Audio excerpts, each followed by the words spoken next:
Good morning, riders. My name is Mr. Otter. Well, why am I making this video in English? Well, long story short, I have a friend in Germany. His name is Alex. He's a photographer. I'm not really sure he's doing it on full-time or part-time, but I've seen his work. Brilliant guy, brilliant work. I love it. And a few years ago, he followed me on my previous channel, talking about beetles and sometimes reptiles, but anyway, now I've moved on to making motorcycle related content.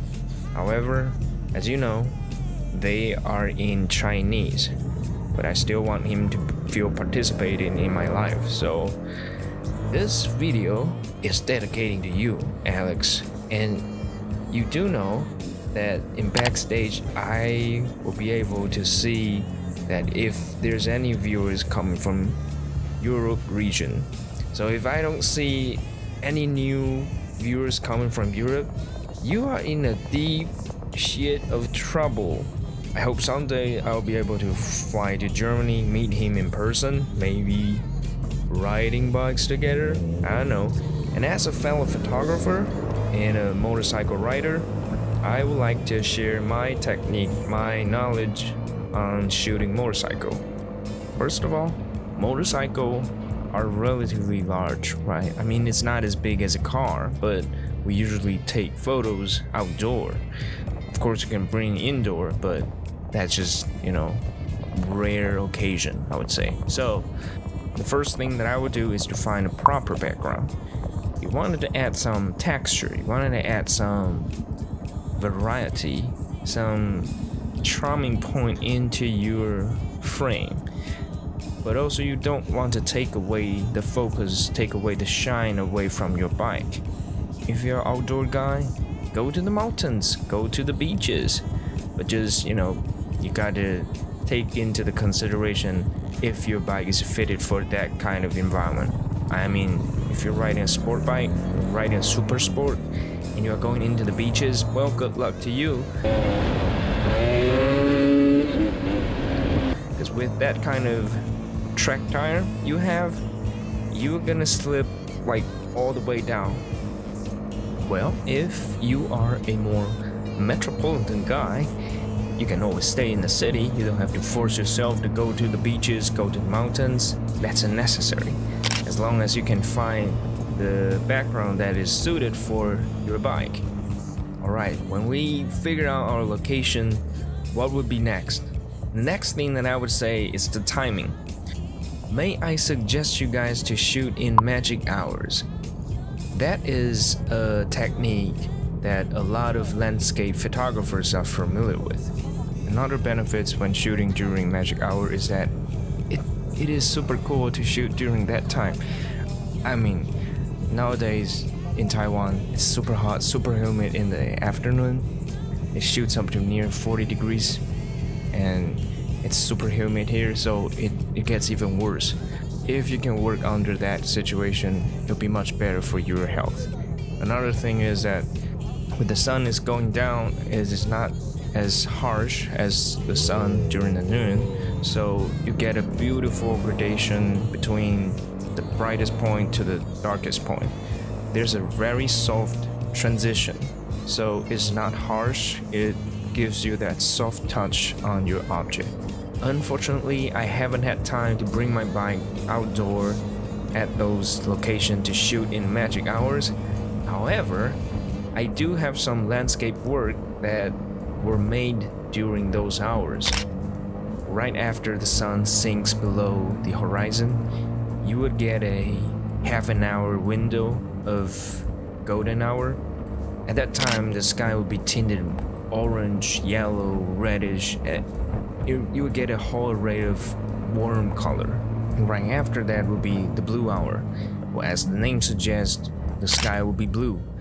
But that kind of blue has some gradation on it. Unlike you're shooting during the noon, the sky will be dull, will be boring.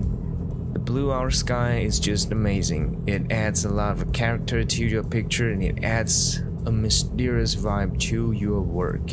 Alright, so far we have covered the background, the timing, and that leaves us with the final factor. That is how is the photo being taken? You don't want it to just hold out your camera, hold out your phone up onto a chest level and standing up straight and just take it.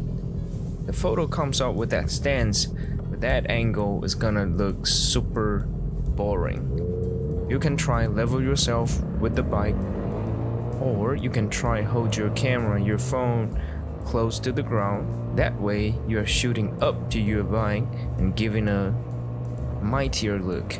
As a lot of statues, a lot of posters of great people, they've all used this technique to make themselves bigger, stronger, and more powerful.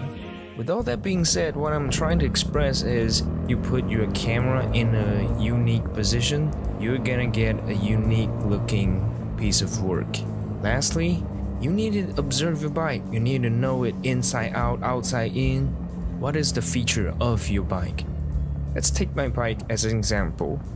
My bike has a boxy fuel tank and makes it super special among all the other competitors during that time. Also, I've swapped my front fork to a upside down fork, so I'll seek to exploit that. I'll try to emphasize it. I'll try to take detail shots when I'm taking my photo. You get the idea, I guess. I mean, like if your bike has single swing arm or it has a special painting, you can definitely focus on that and make your photo pop. Don't know if you guys have noticed this news. Triumph and Baja are working together to launch two new bikes, Speed 400 and Scrambler 400X. They're based on the same platform, same engine. Scrambler has different rim size and a longer suspension travel. That makes it ideal for a little bit off-road riding. I've been watching a dude on YouTube. He's riding his Tenere 700, a Yamaha Tenere 700, and he's teaching people how to off-road riding. I mean, it's a completely different skill set when it comes to off-road when compared to when you're riding on asphalt. And it just got me so itchy in my mind. I just wanted to ride on sand so bad. I wanted to try out his technique that he showed in his video. And the new bike has a newly developed single-cylinder 400cc liquid-cooled engine. It is so much powerful than the current bike that I own. Another plus sign is that it can go on to expressway. The regulation for motorcycle in Taiwan is really fucked up. The government only allows scooters, motorcycle that is above 251cc to go on expressway but not highway. And you need to know, there are only 5 countries in the world that banned motorcycle away from freeway or expressway, and Taiwan unfortunately is one of them. Of course, it has its historical background. Back in the old days when Taiwan is still under dictatorship, the government wasn't the brightest when it comes to communication.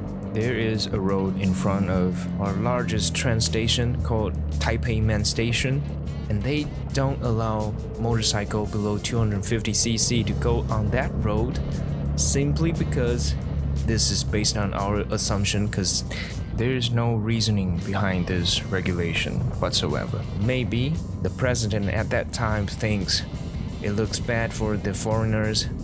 If they step out of the train station, they're looking at millions, I'm just being exaggerating, they're seeing thousands of motorcycle riding in front of them.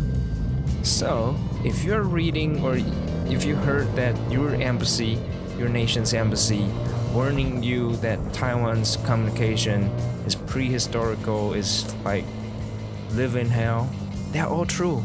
They are all true. Just look at the example that I mentioned before. There is no sanity, there's no reasoning behind those regulation or discrimination upon motorcycle. So if you come to Taiwan, do be very careful. I'm sorry for the current situation, but hey, that's what we are dealing with right now, and I hope someday this can be fixed. Until then, stay safe, be careful, and I will see you guys in the next video.